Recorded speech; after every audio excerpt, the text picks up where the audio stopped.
I heard something interesting this week.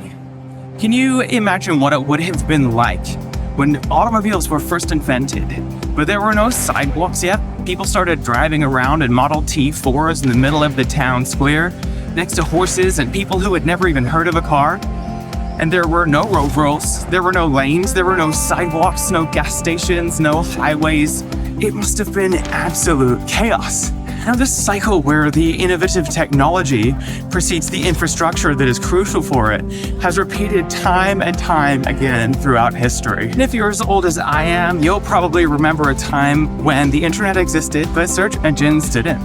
And Wi-Fi didn't. And there were a bunch of people just scratching their heads going, well, how will this be useful? They just could not envisage the ways in which it would be used today.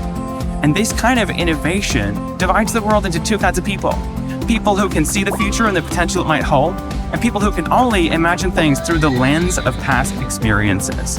Now, you could probably see where I'm going with this. Remote work is currently in that stage of the innovation adoption curve, where there's a bunch of people who love it and see the future, a bunch of people who don't, who are naysayers. But the fact is that history is on our side. When there's a major technological advance, it always predates the infrastructure that will support it. So this week, I had the great honor of spending my time here in the wonderful, very noisy capital city of Portugal, Lisbon. And I was here for the world's largest remote work conference. I got to rub shoulders with 1,000 of the movers and shakers and pioneers of the future of work movement. For some reason, that story about automobiles really stuck with me.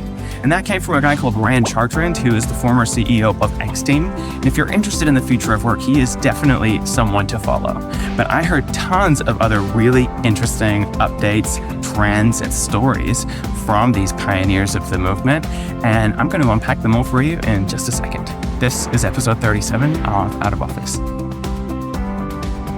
The first insight is something that I heard time and time again from a bunch of really interesting people, including Brian Elliott, the author of How the Future Works. And he pointed out that time flexibility matters a whole lot more than location flexibility.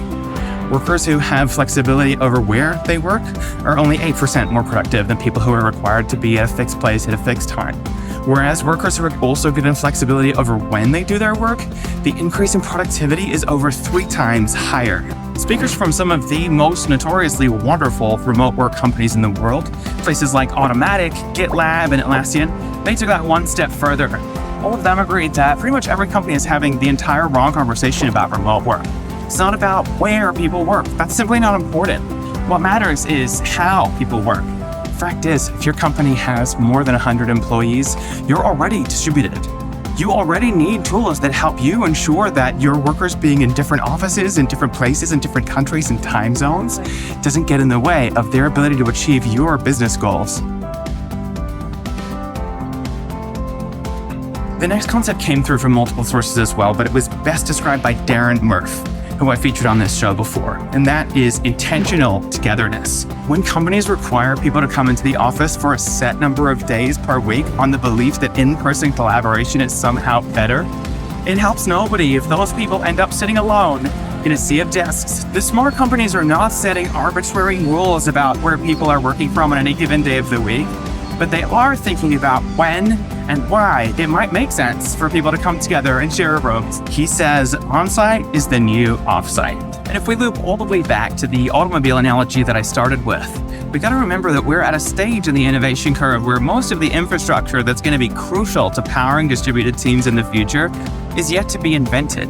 And what I heard loud and clear is that the biggest problem for all teams, not just remote teams, is actually channel overload. Let's think about that. Pretty much every team in the world is collaborating through some combination of in-person meetings, Zoom meetings, emails, instant messages, and ticket updates.